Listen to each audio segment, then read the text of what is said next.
Greetings, YouTube, and welcome to my latest gear purchase, which is this very shiny axe. Now, let me show you I'm going to tell you what they actually called this when I picked it up on Amazon. It is the gardening pick axes, stainless steel double-headed pickaxe, multifunctional matic pickaxe, wooden handled, comfort grip, heavy duty garden pick for loosening soil, digging, transplanting. B. I don't know what the B stands for.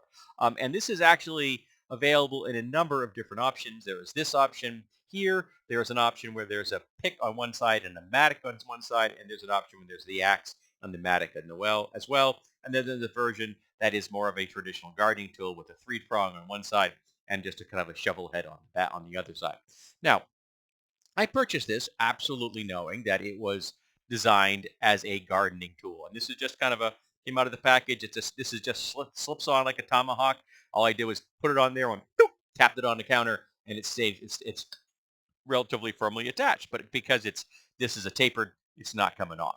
Again, standard tomahawk style. If you know anything about tomahawks, this is the bit. It's got some Chinese characters here, which I have absolutely no idea what they say, but I like the look of them. And they're deeply embossed in there. They did a really nice job with that.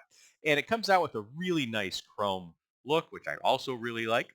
It doesn't have a sharp edge at all. It does come to a nice crisp edge as far as it's even all the way around. And I'll probably not be sharpening this simply because I like that chrome look. And I bought it because I thought it was really cool looking. And like a tomahawk, this is light. This is 334 grams, 11.8 ounces, so just under 12 ounces, which is a great weight.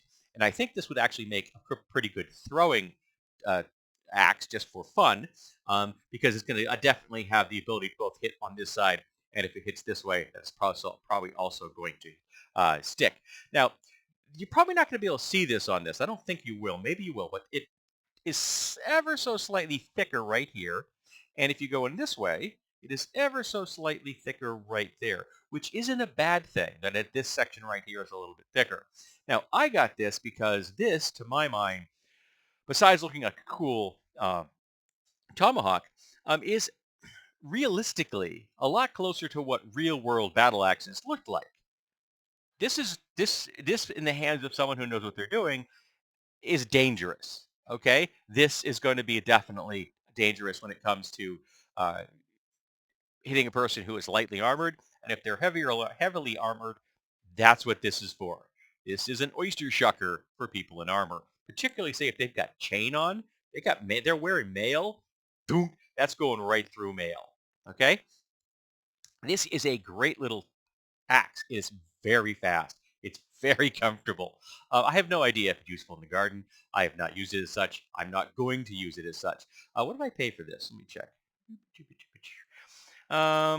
I paid 26 bucks for this, which is to my mind, that is not an unreasonable price for something like this. It's well made, stainless steel, got a really nice finish. As far as the condition of it comes in, it's all the things. The grinds are nicely done.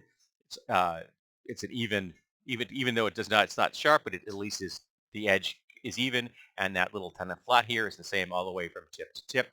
There's an ever so slight burr at the bottom, but not enough something that I'm going to be ever very worried about. I could knock that off with a piece of emery cloth if I wanted to. It's so small. Um, but yeah, a great little tool. And if you actually want to do gardening, you could. And if you're looking for tools that may be more useful to gardening, again, they have different versions of this. Again, you might want to have the Matic style, and this could very well be something that you could use for getting through stubborn soil, breaking it up, helping you dig in underbrush and things like that for making bulb holes and things like that if you need to. But yeah, this is a cool little axe. I'm really happy it's in my collection. I have a lot of really cool little axes and weapons and stuff. It's not even counting the ones I make for a hobby. But sometimes I buy them just because I think I want to see what people have done. And I think they did a really good job with this. I'm quite happy with it. So if anybody else out there has got one of these things, I don't know what to call it. I'm just going to call it the gardening axe. Um, but if you have any clue what those Chinese characters say, tell me. I would really love to know.